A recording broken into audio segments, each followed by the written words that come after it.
Hello, everyone. Thank you for joining us at DevOps Live Meetup. Tonight, we're going to be talking about intro to CI/CD and pipelines. And I'm happy to have on here with me Steve Grossman.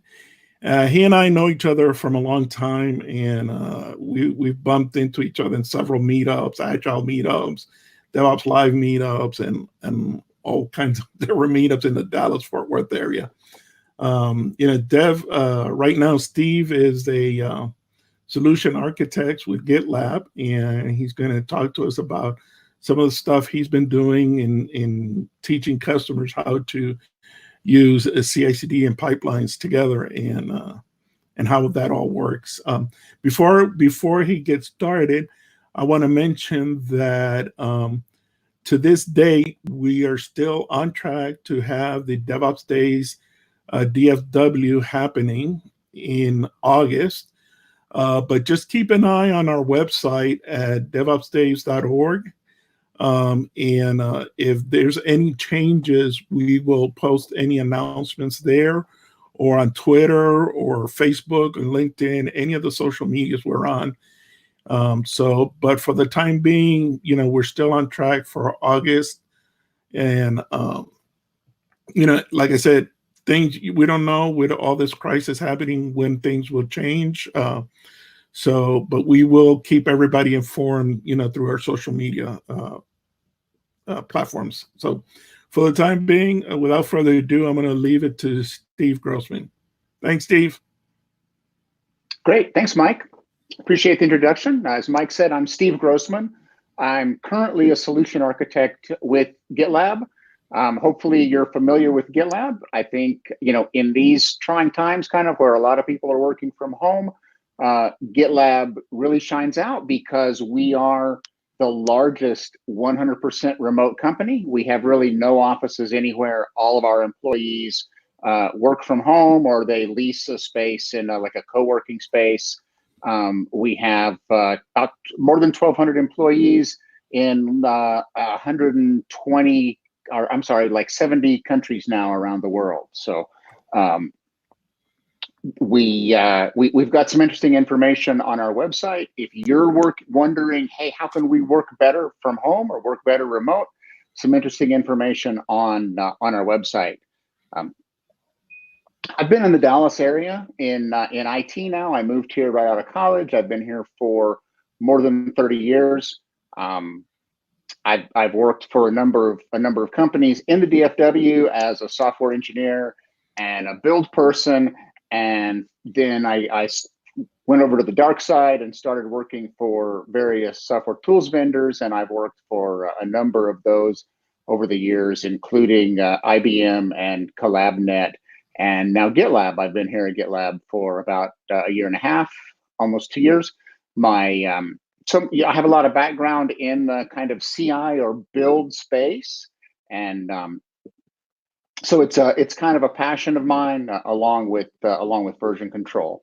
And I live in the DFW area with my wife and daughter, and a couple of horses and a bunch of pets. So.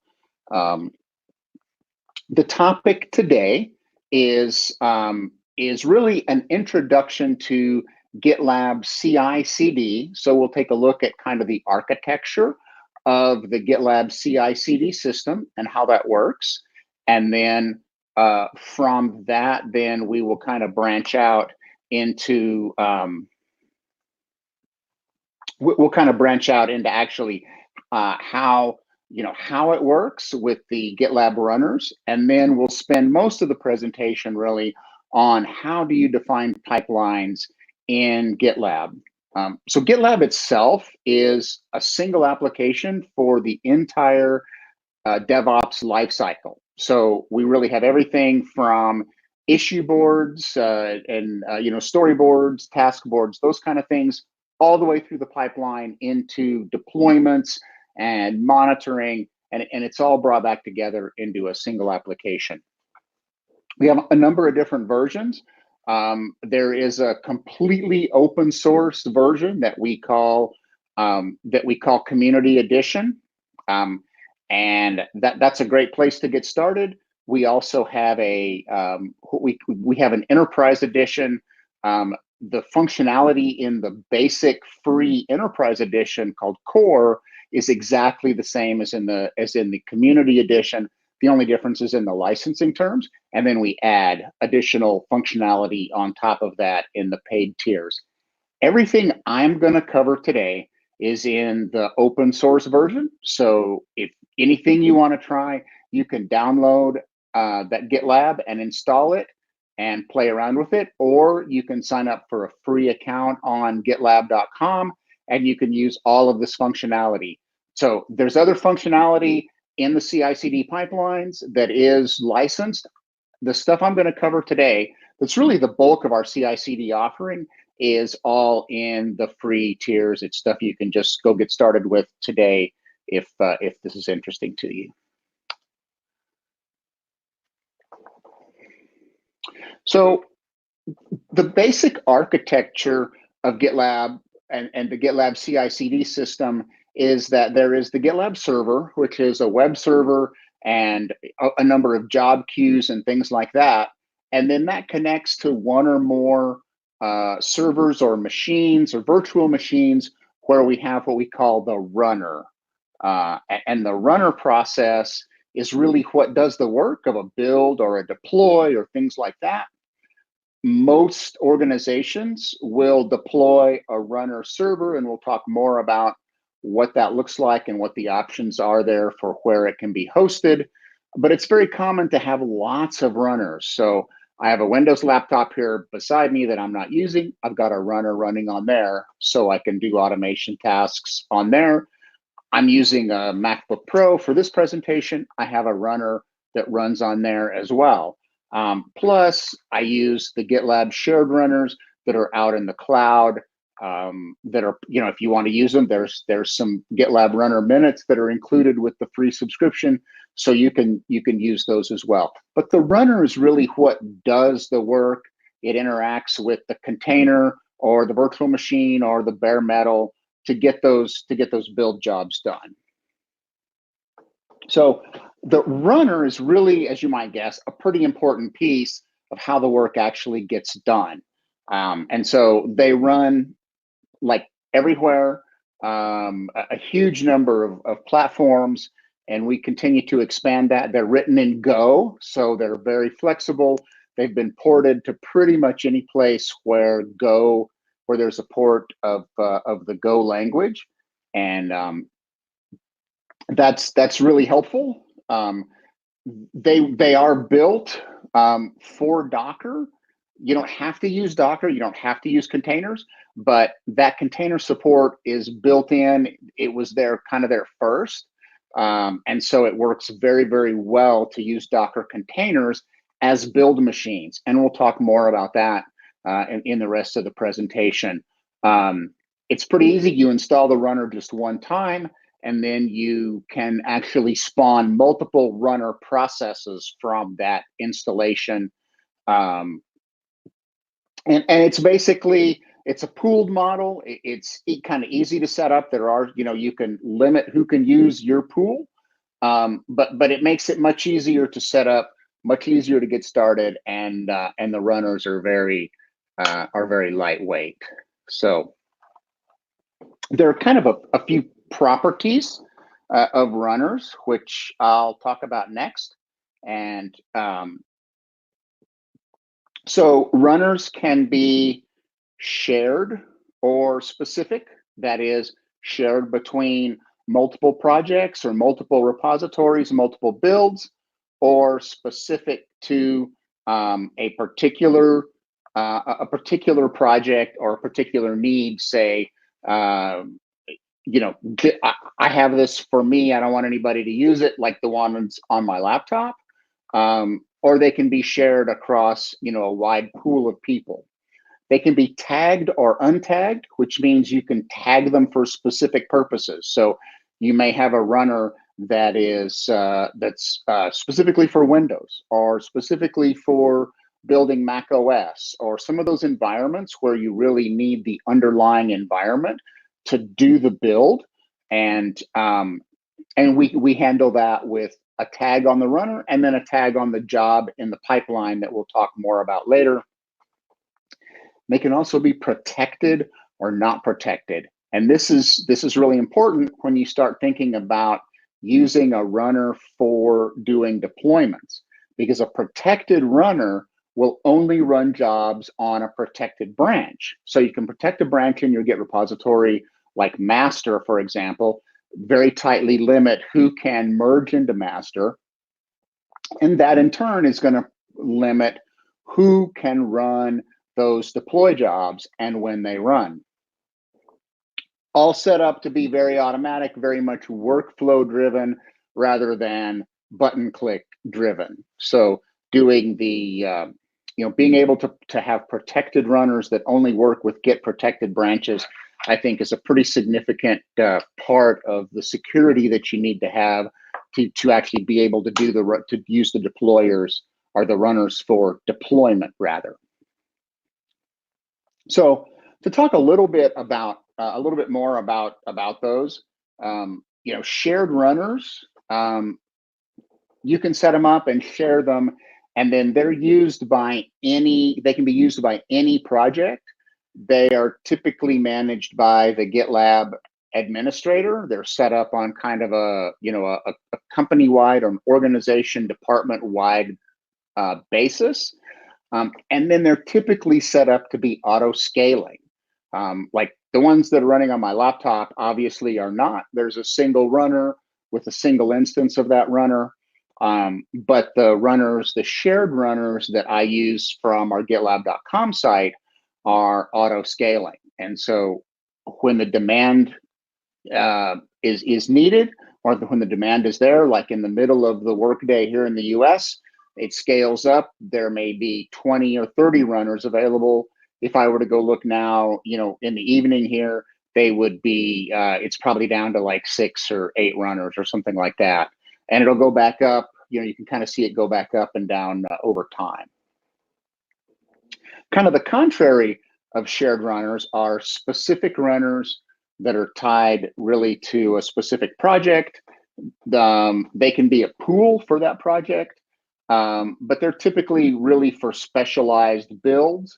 Or the other use for them that's pretty common is if you're doing some kind of chargeback for the time that's being used, and you want to be able to control that or bill that back to people who are using the system for you.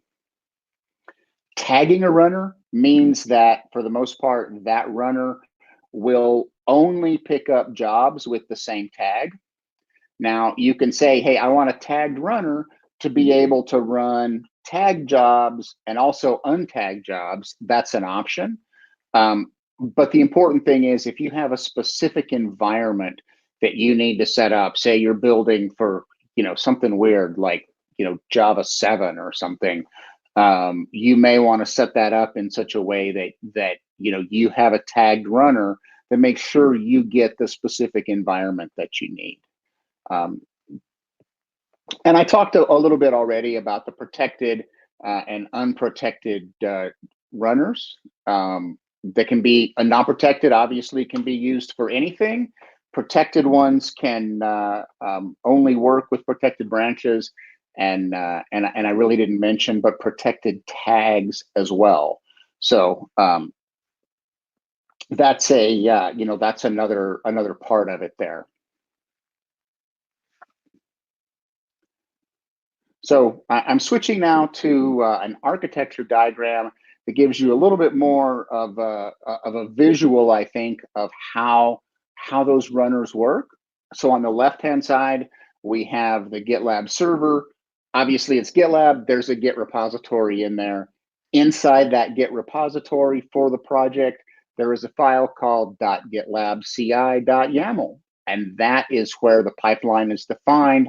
We're going to spend a lot of time talking about that. When events happen, like you do a push, that pipeline is going to fire, it's going to trigger, it's going to run.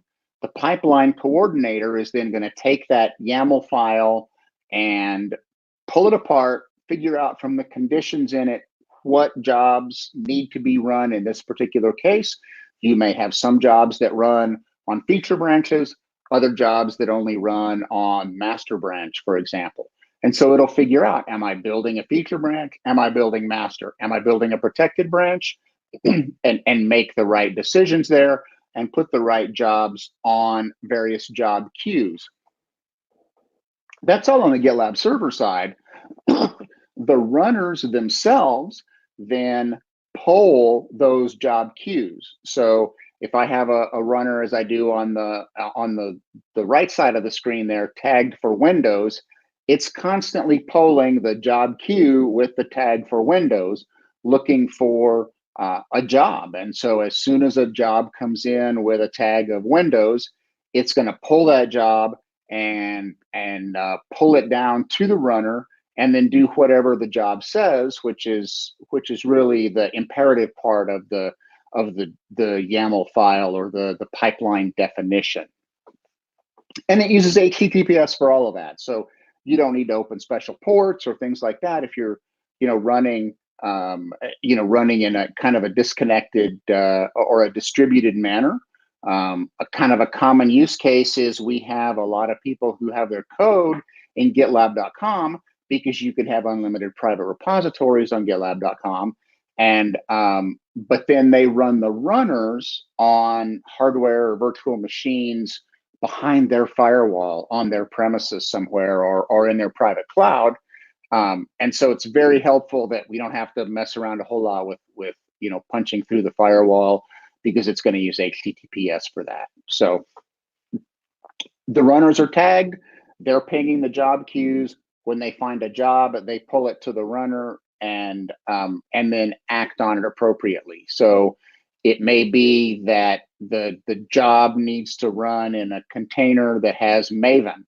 And so it's going to pull the job down, and then the runner is going to take care of getting the correct container from Docker Hub or from another container registry, starting it up, connecting to it, and then injecting the job into it so that the job can be run.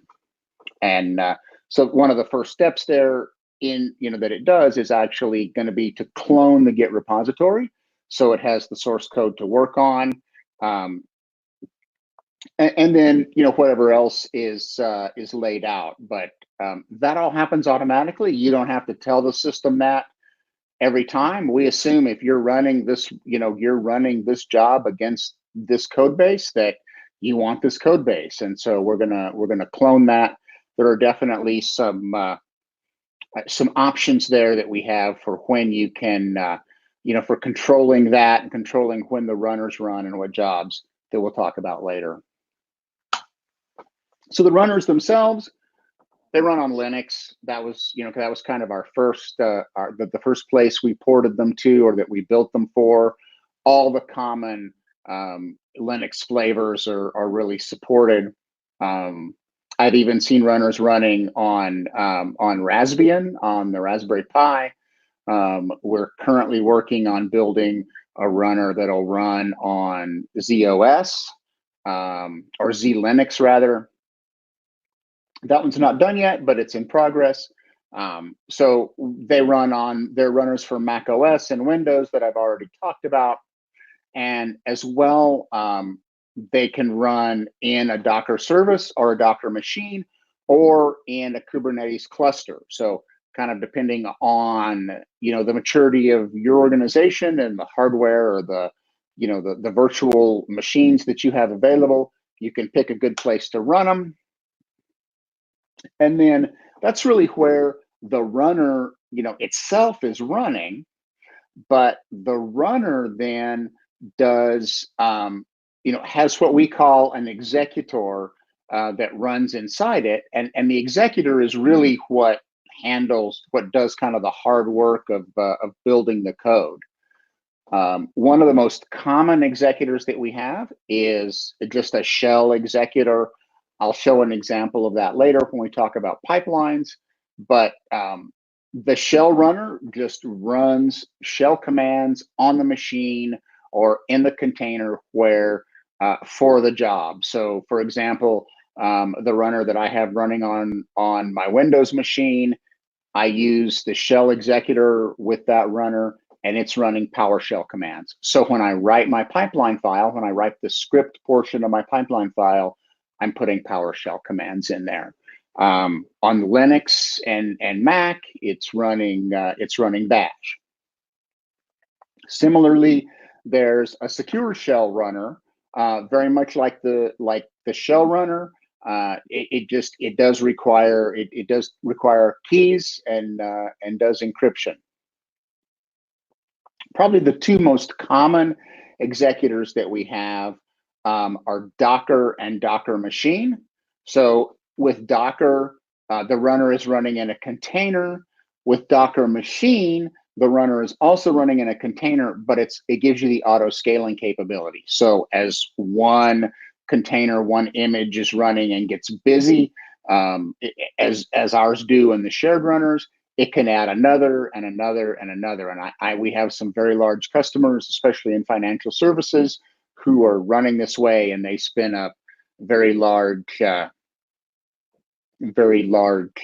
instances there. So likewise, we can have a Kubernetes executor runs inside a Kubernetes cluster and allows us to do things inside that cluster, like deploy pods and things like that. So we can use that to deploy into a Kubernetes cluster very, very easily, and it abstracts away a lot of the complexity of Kubernetes from the developer.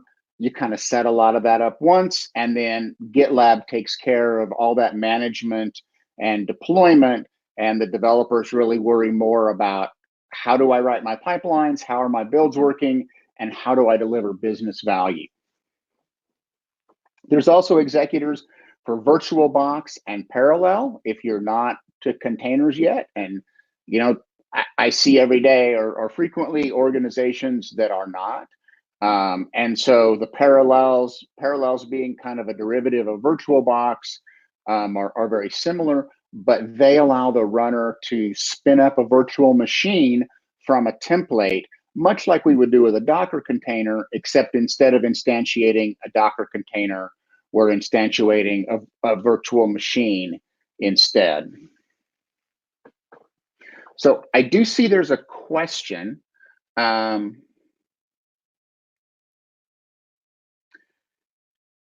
not sure I understand the question. The question is, are the runners client a client shim? So the runner is really kind of a disconnected service. It doesn't really have any kind of a client interface. It does work and then feeds that work feeds the result of that work as artifacts back to GitLab. Did that help with the question?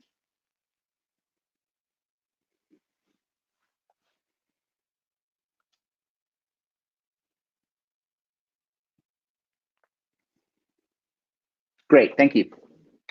So now I'm going to switch. I've been talking about how, what the system is within GitLab and kind of how that's architected and what the major pieces are that you would have to use GitLab CI/CD. But then for each repo, there is a pipeline definition. And that pipeline definition is really a set of one or more jobs. The jobs can optionally be organized into stages. It is optional. Almost every pipeline I've ever seen has had stages. Stages are a collection of jobs that can be run in parallel. So the common out-of-the-box stages are build, test, and deploy. But then within each of those stages, say within test, you can have multiple jobs and they will run in parallel. So stages run sequentially, and then jobs can run in parallel within the stage. And I'll show a picture here in a minute that I think will make that a little bit better. And then basically within a job, there's some information that you can provide, like what container do I need to use? What environment am I deploying to? Things like that. But then basically it is a script that performs some task. So, common jobs run things like, npm test if I'm working with Node, or if I'm working with Java, Maven install. Or I'm talking to a customer this week, in fact, who's not even using Maven. They're doing Java compiles with Java C. So you define what that build process is. You write it as a little script inside the rest of the job definition.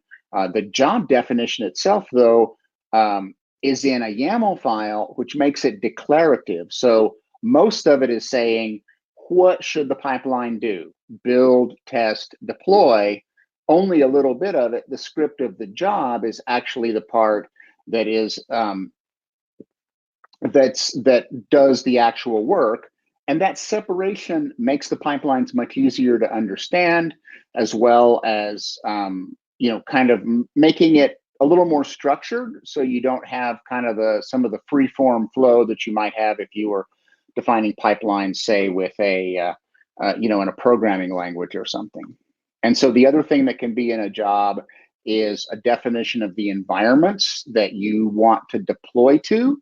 So, it's common to deploy to a staging environment or a development environment, or, things like that.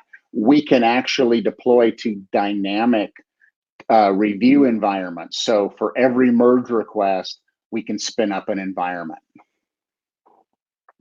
If you think about a pipeline visually, it looks like this.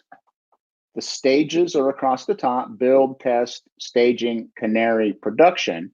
And then within each stage, we have multiple jobs. So one job in build, it's the build stage, but within test, we have multiple test jobs that run in parallel. The way this is set up, all the test jobs have to complete successfully before the staging job will run.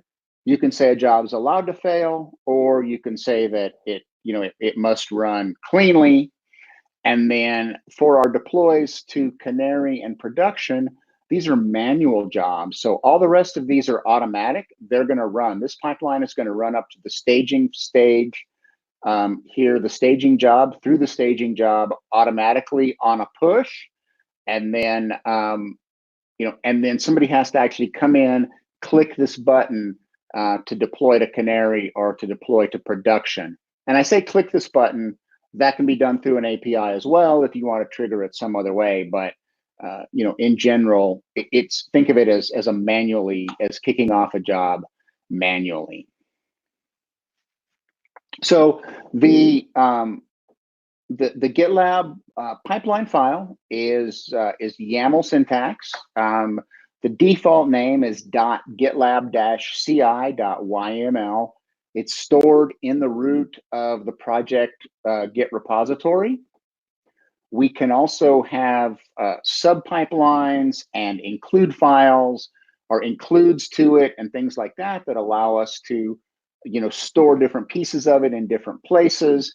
You can have dependent pipelines where successful completion of a pipeline in one project automatically kicks off a pipeline in another. But the advantage of defining it in a YAML file that's stored in the code base is it allows it to be version controlled along with all the rest of your code. It allows it to go through all the rest of your processes and approvals before it gets into common use. So I can take a pipeline and a YAML file on my own branch, and I can make changes to it, but it doesn't affect everybody's build until I commit and push and it gets merged to, say, the master branch or a release branch or something like that, depending on how your Git repository is set up. The other big value really, is that it allows the entire DevOps team to work on defining that pipeline. There are some parts of the pipeline that developers are going to know how to do because it's code. It's how do we build that code. There are other parts of that pipeline definition that you may have to go to operations for, And by putting it in the repository and making those operations folks part of the project, they can come in and they can add their parts to it. They can run the deploy stages. That, you know, it may be people from operations that have access to those protected branches that I talked about. So the basic, you know, kind of at its most basic level, the YAML file contains the definition of the stages, the jobs that run in each stage, and then within a job, what environment it's working with or what environment it's deploying to. And we can do things like include, so you can abstract away a lot of the complexity and manage that centrally. And then in an individual project file, they just include your standards that have been set up by a central build team or a central administrative team.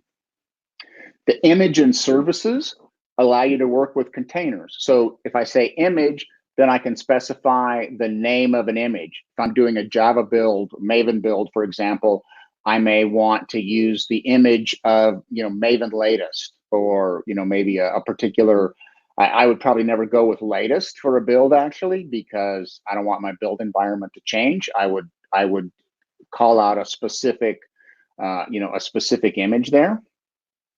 But the image is where the the build commands will be run. So if I say I want a Maven image, then that image is going to have Git and Maven in it, and of course Java. So that way, when the script commands of the jobs get passed into it or get injected into it, they run, and all the, you know, the prerequisites are there. Services are a little different. That allows you to define service containers or sidecar containers that are needed for your, you know, that are needed, you know, for your build or for your testing. You know, as an example, if you need to test against a database, you can have services, a service that calls out a database container, say a Postgres container or a MySQL container or something like that. And it will spin up that container so that it's actually available to you know, for testing. And one of the common cases for services is to run a sidecar container that has Docker in it, and that allows me to access those Docker commands and have basically a Docker server that I can use to do Docker build, to be able to build Docker containers and then push them up to the repository. Before and after scripts, they run either before any job or before all jobs, or after, basically when the pipeline ends. So you can use those for kind of setup. I've seen them if there are dependencies that need to be installed. I've seen, you know, them be used for that, where we may install something into a container as part of a before script so that it's there. And then maybe we take it away in the after script, or we do some other cleanup.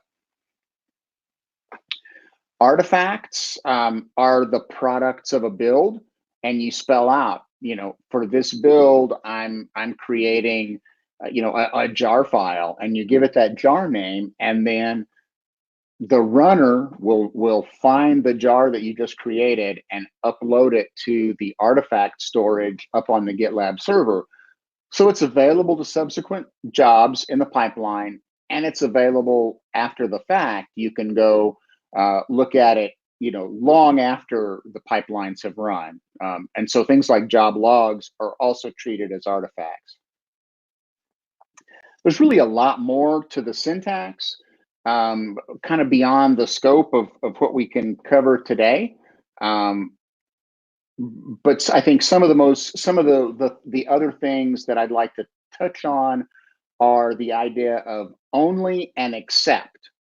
So I can say on a job definition, I can say only run if it's master, or only run on a feature branch, or if I only want it to run, you know, on everything, but I can say except. So I can say except master, and then it's that job will run every place except on the master branch. So, if I'm deploying to staging, I may not want that to come from master. I may want that to come from, say, a staging branch.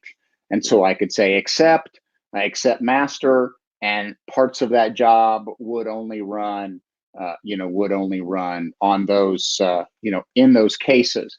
There's really a whole set of rules that are there. They're a little bit beyond the scope of this presentation today, but they give you a lot of control over when a job runs, whether it has to be successful before the next jobs will be triggered.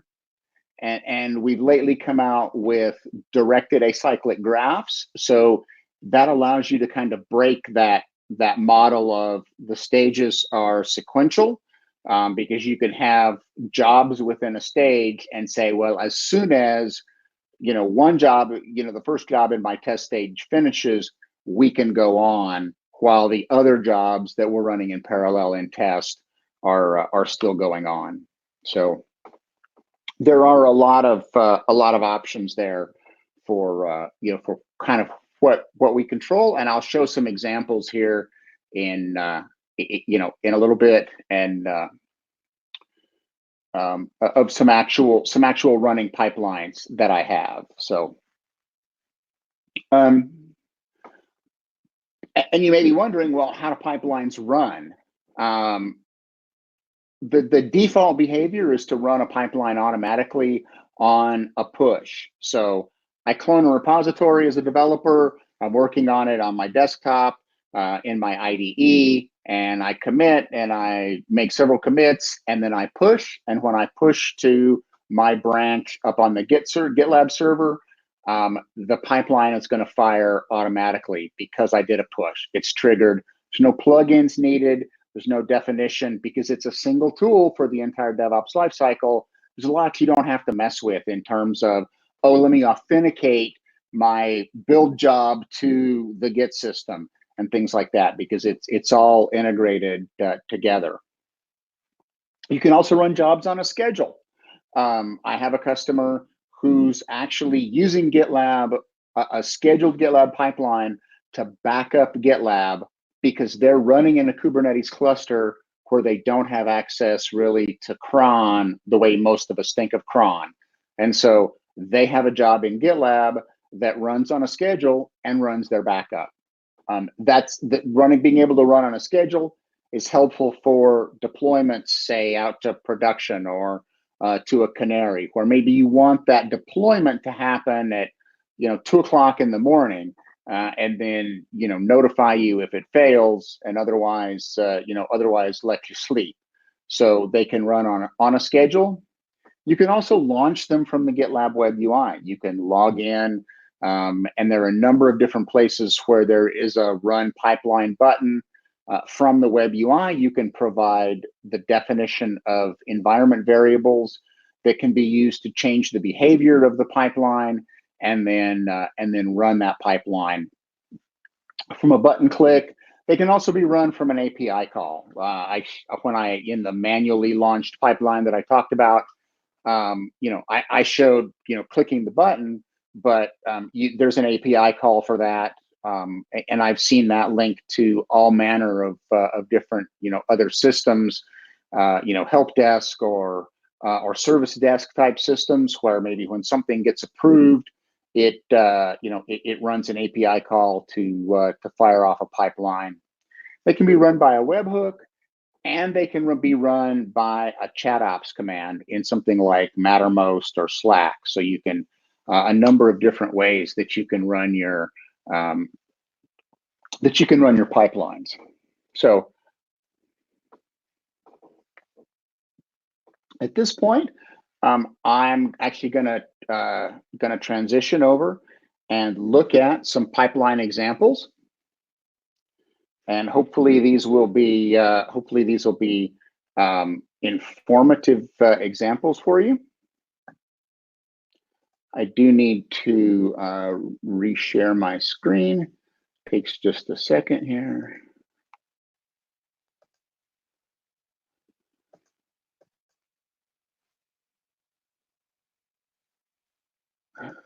Oops. Yes, share the screen and pick the window.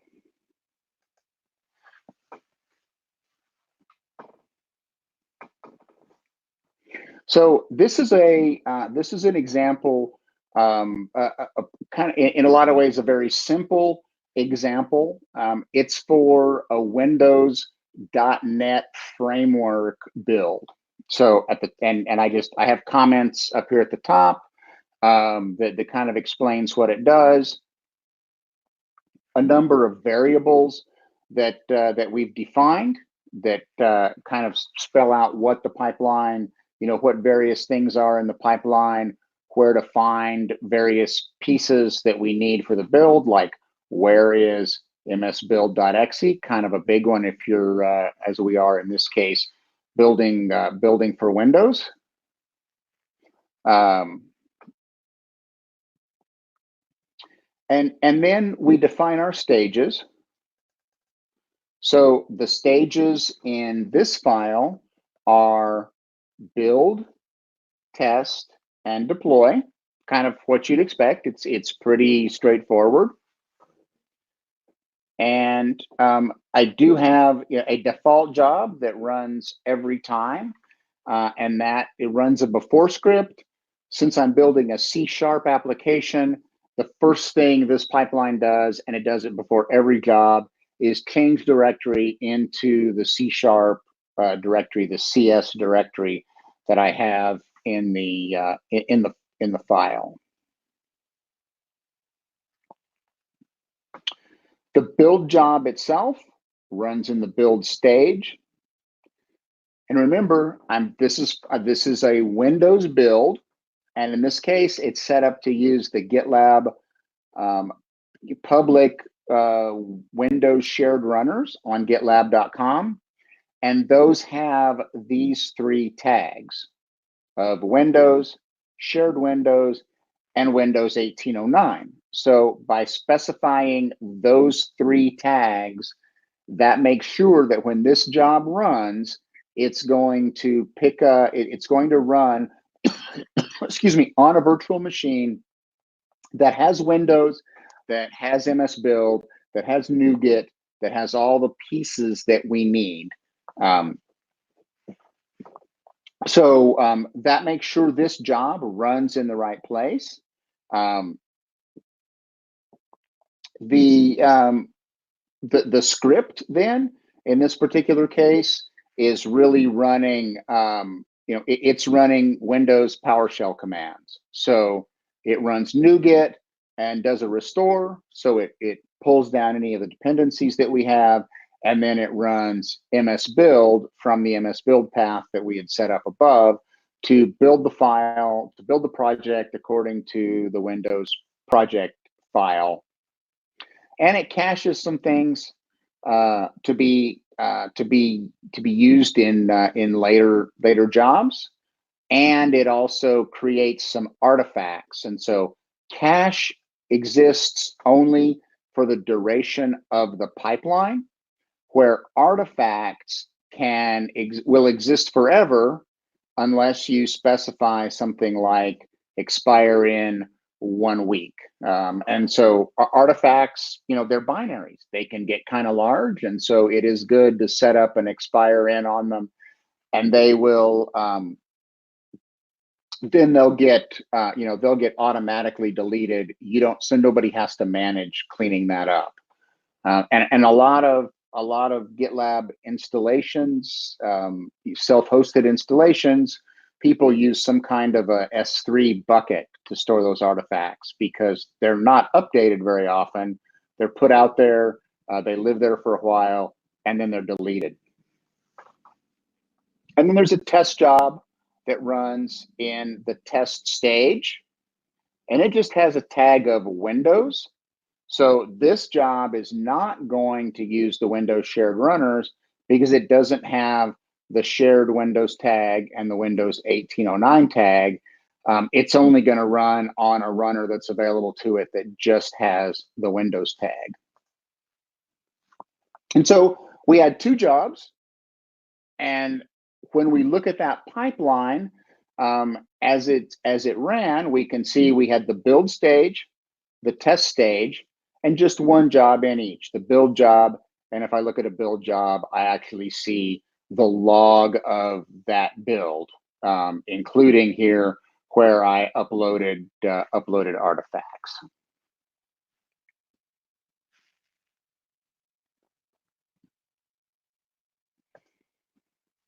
So this is I think a pretty basic pipeline. It really just runs some shell scripts in a virtual machine, or if the runner, say like on my Windows laptop, is just installed on the bare metal, it's just running those shell commands right there on the laptop. And so those are very common. That's a very common way to do a lot of deploys. If you're deploying to, something like IIS, for example, where you just need to copy stuff around on the server, you have that capability of being able to do that.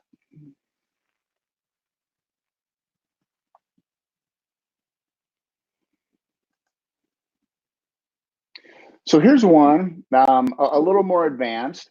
This is a pipeline that's going to build a Java application using Maven. So we've specified an image here, a Docker image. I want Maven 339 with JDK 8 on it. And so out on Docker Hub, there's an image with that name. And when this job lands on the runner with the Docker Executor, it's going to spin this up, and it's going to go get that container, get that image, spin it up as a container, and then inject all of these jobs into it so that they are run in this environment, unless I override that environment in a subsequent job in the pipeline. Again, I set some variables. In this case, these are Maven variables. They're things that have to do with building Maven. I have 4 stages: build, test, deploy, and triggers. And this trigger stage has a trigger job that actually kicks off a job in another project in another repository. So this build builds a library that's a dependency for another product, another build, another code base. And so every time this is rebuilt, then the application, a rebuild of the application is triggered as well. The build stage, pretty simple, or the build job in the build stage, it's just doing Maven. And that's really all we need, because all that complexity of building this application is in the Maven POM file. So we don't really have to do anything but just, Maven and whatever our Maven options are, compile. And the same thing with our test job below it here that runs in the test stage. It's going to run, and then it's going to do a Maven test, and ultimately it's going to do a Maven deploy, which is going to use whatever's in the POM file to determine where to deploy it. In this case, it's deploying jar files to a Maven repository. And then the last job in here is the dependency job.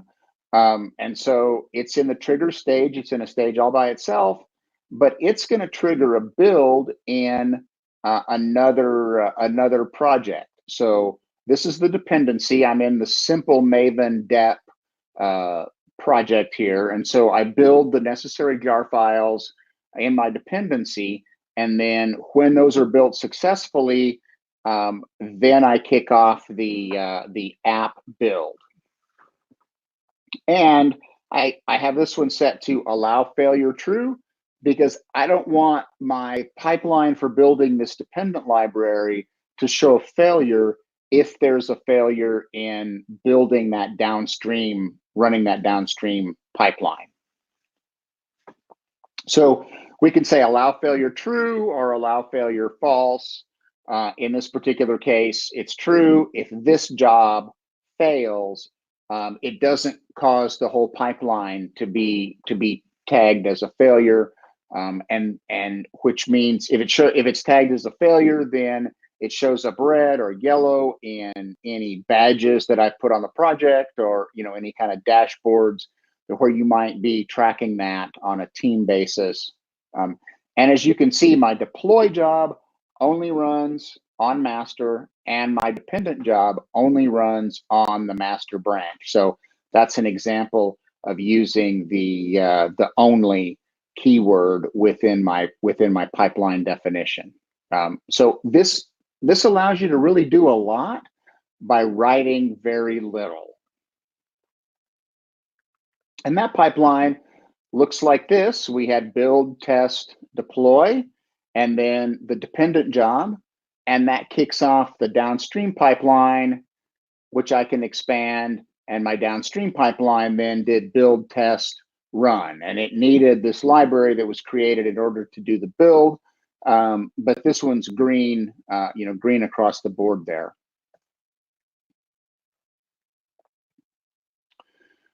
This next pipeline is a little bit more complicated.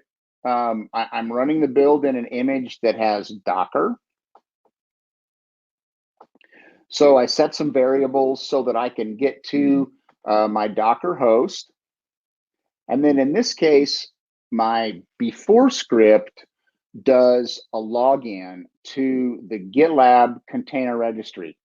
We have a built-in container registry as part of some of our paid for offerings, but this could be a login to an open source nexus. It could be really any free repository out here that you might want to use.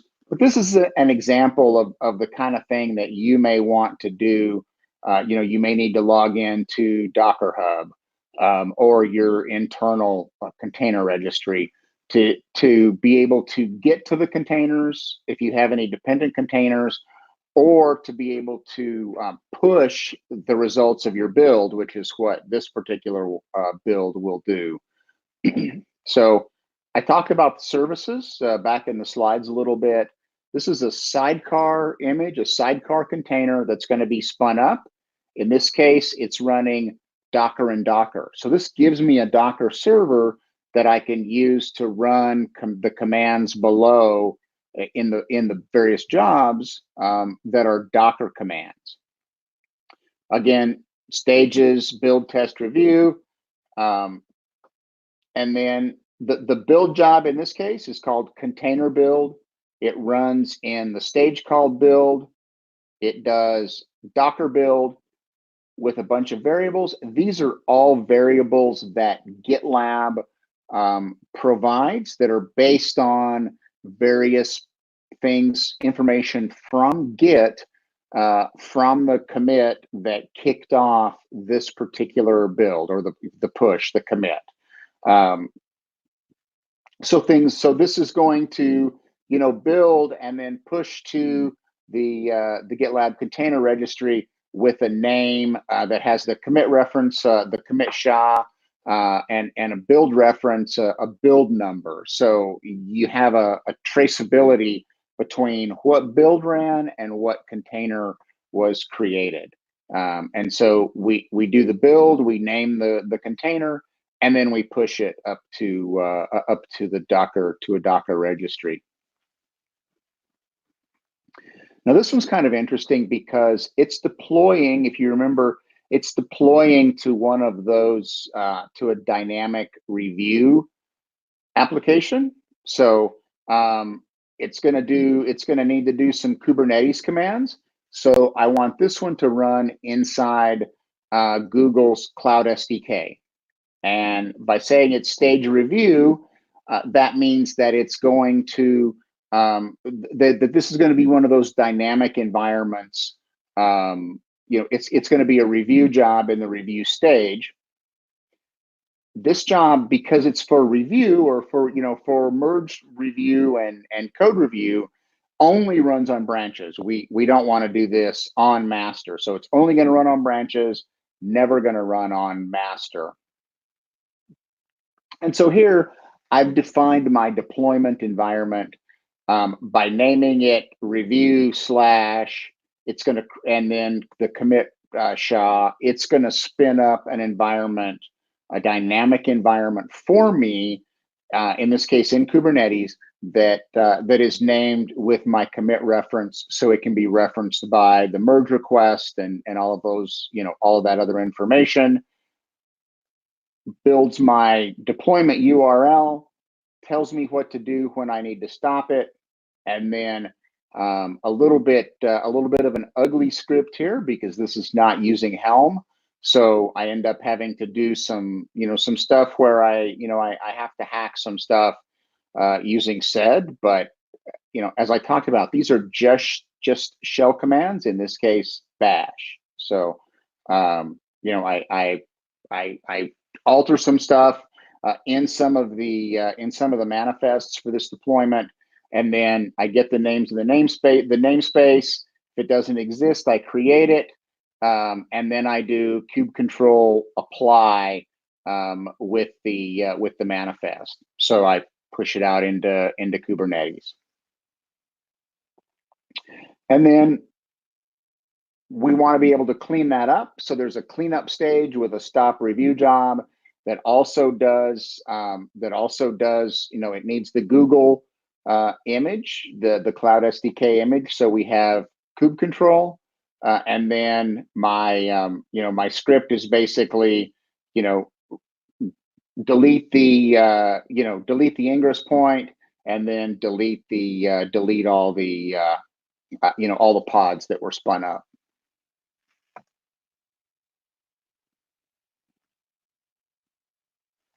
And so because I didn't have, in this particular case, I didn't have, a lot of these jobs or a lot of these stages like release and staging and production didn't actually have a job to run.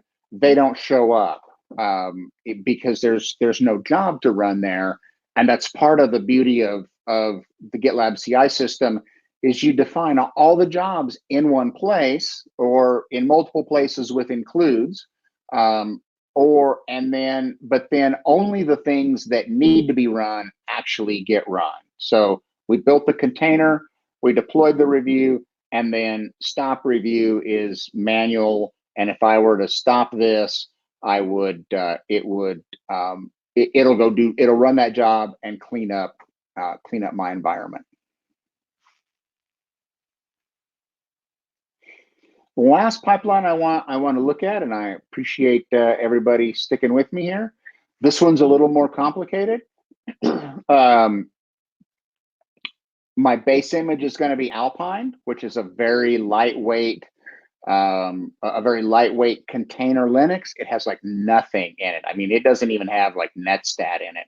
If you're not familiar with it, it is super lightweight, which means I may have to install stuff into it as part of that. But I've laid out a number of different stages here, including some incremental rollouts, so I can control how much how many of my servers I want to deploy this to. And so in this one, again, I'm doing a Docker build. I'm doing a container build. So I need a Docker image, and I need a Docker in Docker service to run this against. And then I have some scripts down below which do things like set up Docker and build. And so build in this case in my script, rather than to kind of keep things neat and clean here, I've put build and set up Docker as functions down at the bottom. And that just makes these pipeline files a lot easier to understand. And so this particular one also has multiple jobs within test. So within the test stage, I have a test job. And also within the test stage, I have a code quality job and a license management or an open source license job. And some of these jobs run things that are GitLab, that are in some of the paid tiers of GitLab Code quality, however, is not. That's in the open source version as well. And so this is an example of running multiple jobs in a single, from a single pipeline. And if we take a look at what this looks like when it actually runs, we have the build stage with our single build job. We have the test stage with all of these jobs which ran in parallel. We deployed to our dynamic review environment. We ran dynamic security testing against that review environment and surfaced any errors there. Then we deployed to staging, and then our deployments here are all manual, and we haven't done none of the deployments yet. So we can kind of see this one is one that's stuck here, waiting on some manual action to happen. Once we do kick off one of these deploy jobs, and it gets deployed out there, then we're automatically going to go ahead and launch a performance monitoring job that kicks off some website performance that's going to run. And so if I were to click that and do the deployment, I'm not in the interest of time today, but that would then kick off, launch the performance job as well. So hopefully you can see that you can start pretty simply with GitLab and pipelines, and you can get a lot more complicated from there. So I'm going to back up here just a little bit and look at this repo. One of the best ways to get started is you can click on the add button. If you don't have, like this one doesn't have a GitLab YAML file, a CI YAML file, you can say new file, choose the template type. So I'm going to say I want a GitLab CI YAML file. And then we have a bunch of built-in templates that know how to build various things right out of the box. And you can add additional templates. So if you have specific builds or things like that, I think there's the closure that Mike and I were talking about right before the session started today. Here's Maven, and so you can see kind of out of the box what that's like. And this just gives you a starting point, so that you don't have to figure out and write all this stuff. It's very well documented. The documentation is all open to the public on how to write these. But it gives you, from a template, it really gives you a great starting point. So I got a couple more slides to finish up, and then I don't know if we can open the mic in this case for questions. If you do have questions, feel free to type them into the chat or the comments in YouTube. It looks like I have one here. The question was wondering how security is being controlled. I only want SRE to deploy to production, dev to deploy to development, QA team to deploy to QA, etc. And so we can we handle that with the notion of roles and protected branches. So you can say I have and protected environments. So my production environment, the only people who can operate on that branch are people who are allowed to merge to that branch. Another common pattern there is you may actually split those pipelines up so that your deploy pipelines are in separate projects, and then you only give your SREs access to the deploy to production. You only give QA access to the deployment to QA, and I don't think anybody really worries so much about deploying to dev. So hopefully that answered the question. It's controlled with a combination of protected branches and also protected variables that have things like secrets in them. So beyond the scope of today, but there is a way that you can have secrets that can only be used on those protected branches as well, that you use to protect those environments.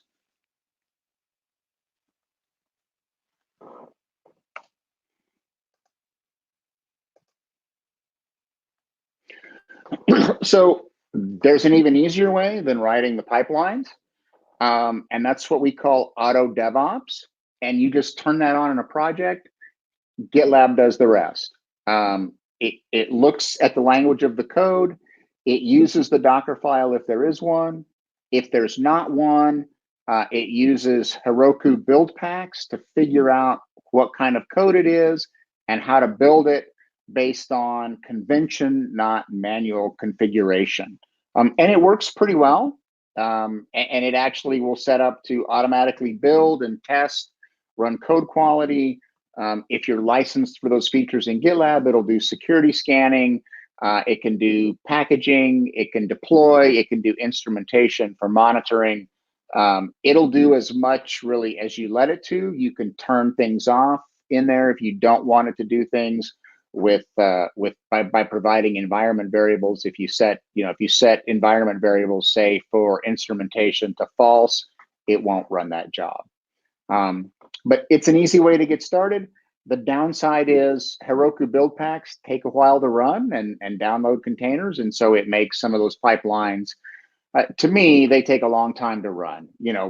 A build that should take, 20 or 30 seconds at the most, say, to build a small Maven app. If I just let the build packs figure out how to build it, it takes more like 4 or 5 minutes. So there is a trade-off there, but it's certainly a valuable addition, especially to get started quickly. And pretty much everything I covered. I may have brushed up against some things that are in the other paid for tiers of GitLab, but you can basically, to get started by yourself. You can download Community Edition. It's great it's open source. It's community supported. It's great for personal projects. We also have the GitLab Enterprise Edition, which is a good place to start on projects for work. There's still no charge for the core edition, but it's released under GitLab Enterprise terms, which are much more acceptable to most corporations. GitLab CE is released under, I think, an MIT open source license. And also, if you start with the free version of core of GitLab Enterprise Edition, then it's very easy to upgrade if you decide you want support or you want to move to one of the paid tiers. It's very easy to do that without having to reinstall or do any kind of conversion or anything like that. You just apply the license. And then GitLab.com is probably one of the best places to get started. It's software as a service. You sign up for an account. You get your namespace, so you can create a top-level group. GitLab.com offers unlimited free private repositories. So as an individual or even a company, you're not putting your stuff out there in public like you are in some of the other Git Cloud solutions. There is a limitation on the runner minute. I mean, even at the paid tiers, there are limitations on the runner minutes. But a lot of people, like I said, get around that by creating a runner locally, defining that runner to their project or their group on GitLab.com. And then if you remember, the runner is pinging GitLab.com. So it's just like your web browser. It's reaching out to GitLab.com. Even if you're behind a firewall, if you can get to GitLab.com, you can get to our shared runners. This URL, and I'll put it in a. I will try to put these links in the chat so that people can get to them. I do see we have another question that's come in. What are the limitations of GitLab versus Jenkins? They're two very different approaches kind of to solving the problem. We are very heavily invested in containers and Kubernetes, and this whole system was built to work natively with that. We don't have plugins. So a lot of things that you need plugins for in Jenkins, you don't need plugins for in GitLab because it's a single integrated solution for DevOps that comes from GitLab, all integrated. So, version conflicts and things like that that you may have with plugins aren't there.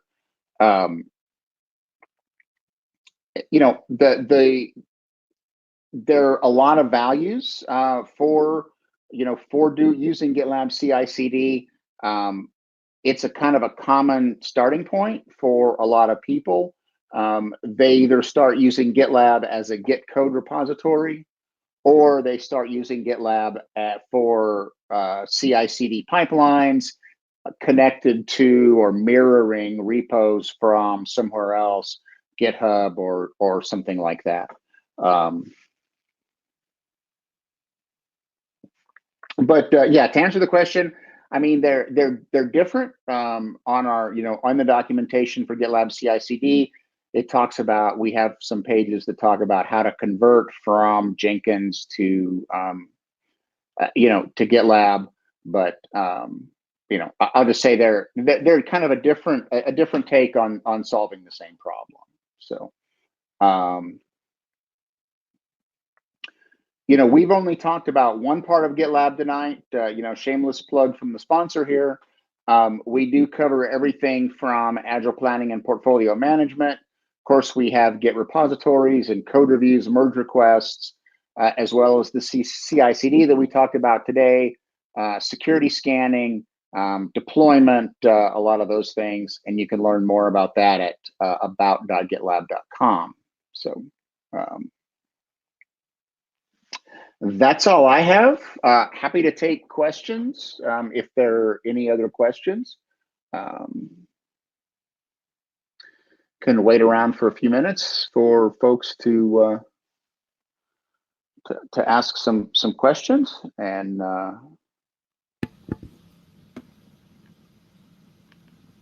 in the meantime, hope to hear some. But thank you. Thanks for joining us today, Steve. And let's see if we have anybody else have any additional questions before we sign off.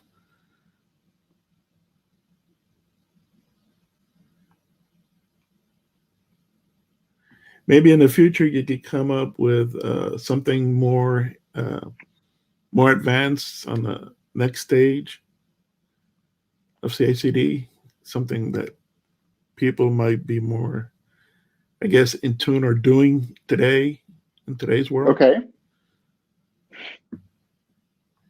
Let's see here. Sure, I'd be happy to. And let's see another question here.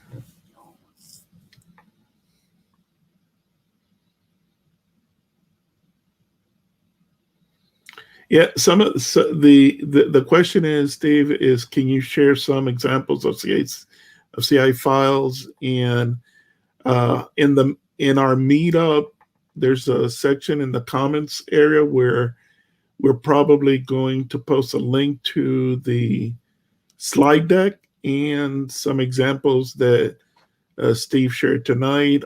If there's any specific CI/CD samples you were looking for, you can leave them in the comments on the meetup, and I'm sure that when Steve has a chance, he'll either try to find it or look it up. Okay, I sure can. And there's I see another question. Yeah. Yep. I can. I don't have one teed up here, but we, that's really a very strong part of GitLab is our ability to use Helm. we can manage a Kubernetes cluster. So you attach that cluster to a GitLab group or a GitLab project. And then we use Helm internally to do those deployments, to template a lot of things like you'd expect that to be. So great question. I'll see if I can find some of those and post them out in like you said. I think in the meetup comment section, Mike, is probably the best place for me to put them at this point. So, right, exactly, because that's where everybody's probably going to look for them. Any other questions lingering out there? Still have a few minutes before we sign off.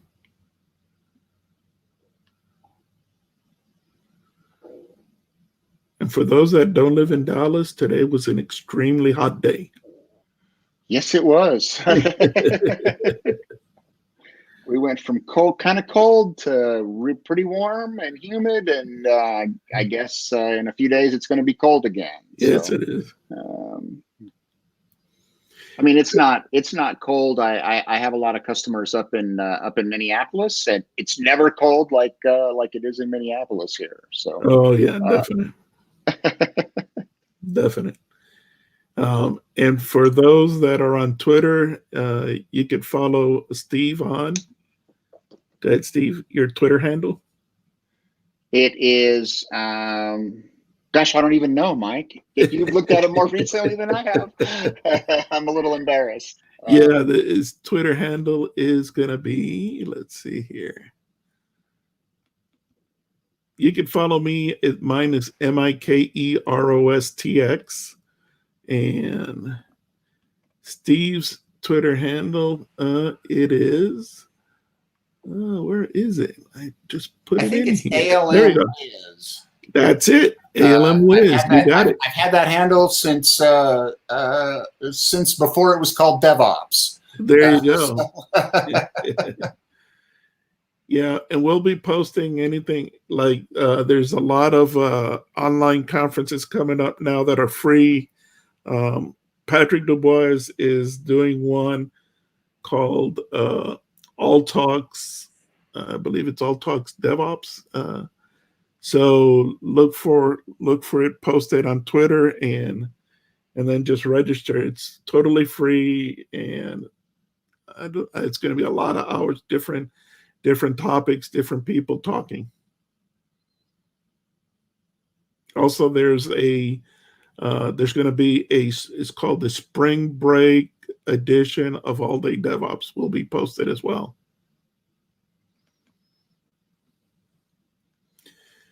So it looks like that was it. We don't have any other questions coming up. I'm sure if anybody else has any other additional questions, feel free to post them on the meetup in the comment section, and we'll try to get them answered as quickly as we can, okay?